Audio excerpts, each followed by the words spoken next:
Asian Hospital की मथक्ता loop अमना मियेंग संगली मणिपुर नौना साफोंगबनी हाइब Manipur liberation united fronts Kangleipak people's army कौबमना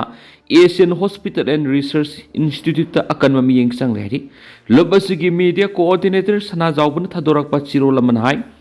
हिराममगी वारी सानसी हाइरुब मतमदा ngakchau thektuna tawningbu tawrau hairaki amadi wari sanaba mi ani tharuba matamda police ta phanabu honaki amadi masi lumna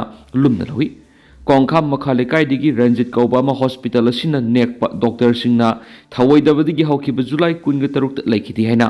palladuna makoina nekpa government hospital thabak tawba Dr. Singna thawaina tawbidabadigi ningba kaiba kya yaunarabani hari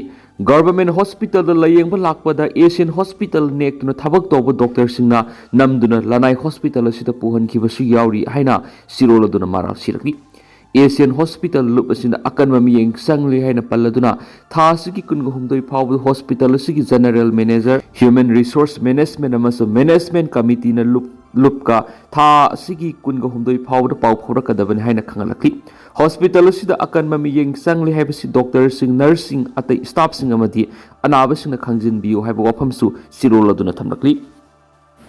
crore maudra rong ki lanthung car sing phagatki Salai Group of Companies की Managing Director and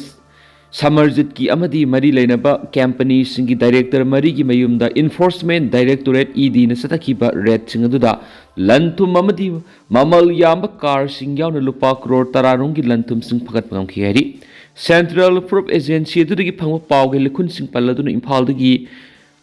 IANS न report तौरपु की मतुंगिना Matamamata mapam mangada Central Force na ngakshil ga satakiba red adu da lupa crore tararungi lantum pagat kiba adu da natana yamna maru ebu data yawba mobile handset mangasu pagat pangam kiyari satakiba red singadu Salai Group of Companies ki MDN Samarjit amadi Salai gi makhada liba tungan me company singi Board of Director yawba Director sing N Bisorjit A Dipa Anand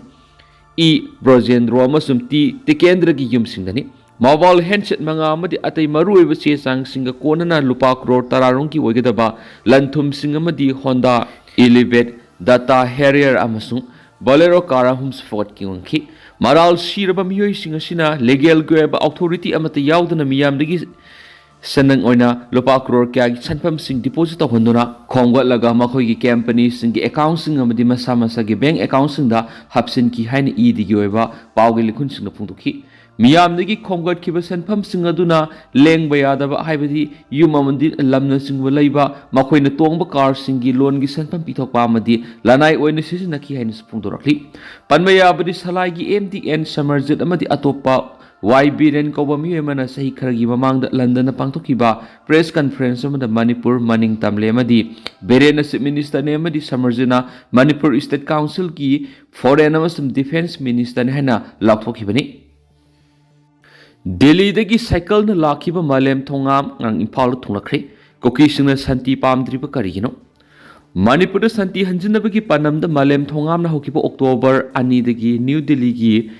YouTube Minar dagi Manipur tamna cycle tongduna khongsan ba horakiba Cycling for Manipur Peace haiba paujal pubo khongsan adugi lamthungpham oiriba Imphal da tekta kaidana aso angam amata yaudana thunglakre Maku khwerambal kaitel phambi singama su Manipur gi miyamna harauti amna okre Imphal da thunglaba matungna Manipur gi miyamna santi pamduna santi gi kholau lauduna lakli eduga Kuki singi marakta gi kharana santi pamdriba karigino haina angakpaga loinana makna hangkre Nanayu angan bada Sanapati dagi sakmai da thunglaba matung ngarang ayuk pung 13 khra henbadagi sakmai dagi makhata na khongsan ba horakiba maki khongsat adugi lamthungpham oiriba Imphal gi Kangla da nungthil pung amata abra thunglakhi Numit humdraga mapani sang na New Delhi dagi Imphal tamna cycle thauduna Manipur santi puraknabigi paujal puba khongsat ki lamthungpham oiriba Imphal gi Kangla de hek thunglabaga malem thongam na Kangla manung da sangdun ibudo pakhangbabu khurumjakhiari Awang nungsu Pakistan security force na militant mga kaptuna hatkri Pakistan ki awang nungsu thangba province ama oiriba Khyber Pakhtunkhwa lay security camp amada suicide bombing attack sa thagi hotnaramba plan ama maipakan kidri maduda militant mga hatuna hatkri haina police ki mekei digi phongdorakli Afghanistan ki law North Waziristan district layba Miran Shah ki data khel Tehassil gi manung chanba boya fort haina khangnaba security cam aduda attack sa tharkhibani bomb thanna yawraba car ama security cam aduda suicide bomber aduna thaujilalaga pukhankhi madura atopa terrorist mari ama sangsinduna nomai kapa hokibani aduba police ki mekai matang matam sana khut hankibana maram oiraga suicide bomber adu yauna puna miyoi manga hatkibani MLA Laisio na ngamkhaida leiba Belesing sakhot hananaba mateng pangbinaba Amit Shah da taksingkhri Myanmar amasu Manipur gi ngamkhaida leiriba khungang gi lamsing asi soidana sakhot hangadabani haina Kamjong gi MLA Laisio kaisina Union Home Minister Amit Shah memorandum pisinra khankhri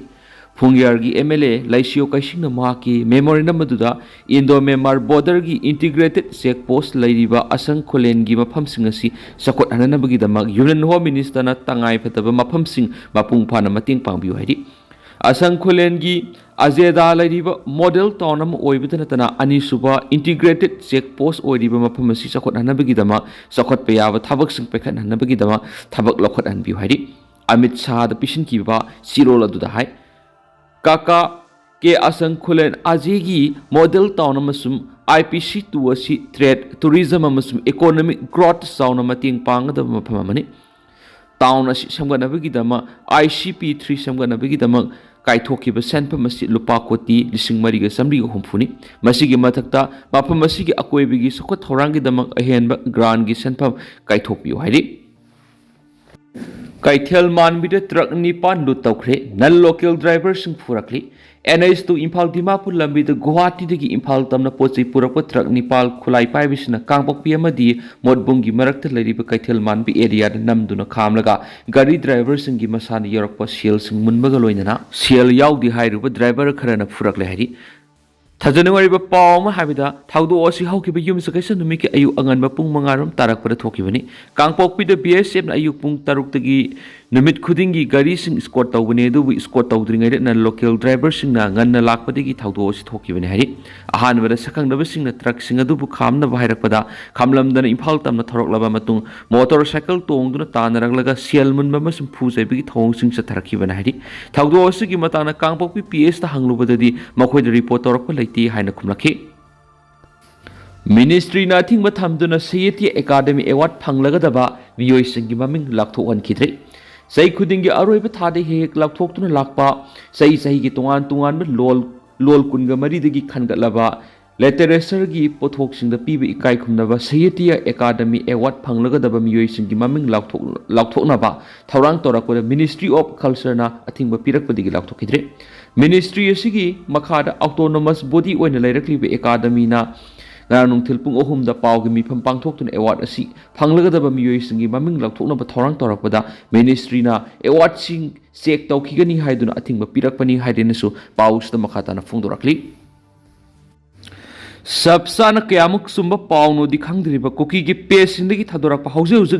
social media sing da viral oiriba pawma memna tentakna thamjaramge Nahan na turbong da numay kapnabada da kiene na